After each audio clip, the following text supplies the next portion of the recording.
زندگی مشکلات سے عبارت ہے۔ امتحان ہر انسان کی زندگی میں آتے ہیں، کچھ جوانمردی سے ان کا مقابلہ کرتے ہیں اور کچھ اپنا راستہ بدل لیتے ہیں۔ میری زندگی کا امتحان ایک مختلف نوعیت کا تھا۔ میرے لیے راستہ بدلنا آپشن نہیں تھا۔ میرا امتحان میری زندگی کی پہلی سانس سے لے کر آخری سانس تک تھا۔ I was born with a rare medical disease called rickets۔ اس میں نہ صرف ٹانگوں کی معذوری ہوتی ہے بلکہ جسم کے تمام لمبس متاثر ہوتے ہیں۔ میرے لیے کسی چیز کو مضبوطی سے پکڑنا، لکھنا، حتیٰ کہ جوتوں کے تسمے باندھنا بھی ناممکن تھا۔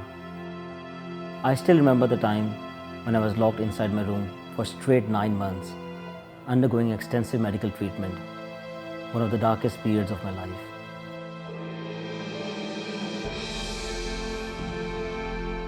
ایک عام صحت مند آدمی اس بے بسی کا تصور بھی نہیں کر سکتا کہ جب آپ کو شیمپو کرنے کے لیے ماں کو آواز دینی پڑے، جوتے کے تسمے باندھنے کے لیے گھنٹہ گھنٹہ کسی کا انتظار کرنا پڑے۔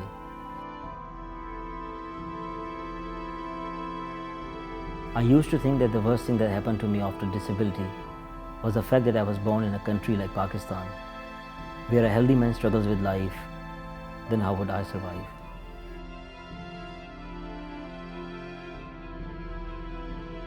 دوستوں اور گھر والوں کی مدد سے آن لائن بلاگنگ شروع کی تو ارادہ تھا کہ پیسے کمانے ہیں اور امریکہ سیٹل ہو جاؤں گا۔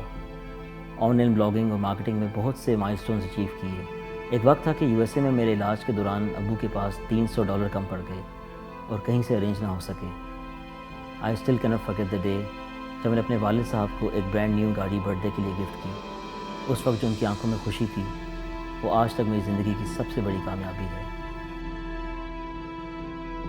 خیر، پاکستان چھوڑنے کا ارادہ تو تھا ہی، لیکن UK، دبئی، چائنا، USA اور یورپ کے کئی ممالک میں رہنے کے بعد احساس ہوا کہ ان کے لاز اور انفراسٹرکچر تو شاید میرے جیسے لوگوں کے لیے بہت اچھے ہوں، لیکن یہاں پہ وہ دوست، گھر والے اور وہ راہ چلتے اجنبی لوگ نہیں جو بغیر کسی غرض اور لالچ کے مجھے انکریج کرتے ہیں، کسی نہ کسی طور میری زندگی آسان کرتے ہیں۔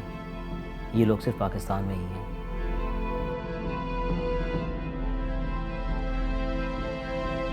میرے ارد گرد کے سپورٹیو لوگوں کی وجہ سے ممکن ہوا کہ آج مجھے انٹرنیشنل فورمز پہ ڈفرینٹ کالجز، یونیورسٹیز میں موٹیویشن ٹاکس کے لیے بلایا جاتا ہے۔ میں لوگوں کو ڈیجیٹل میڈیا ٹریننگز دیتا ہوں۔ I own a restaurant at a prime location in Islamabad where people simply love the food and it created many jobs۔ میں ایک TV شو ہوسٹ کر چکا ہوں and I've also been teaching at a university۔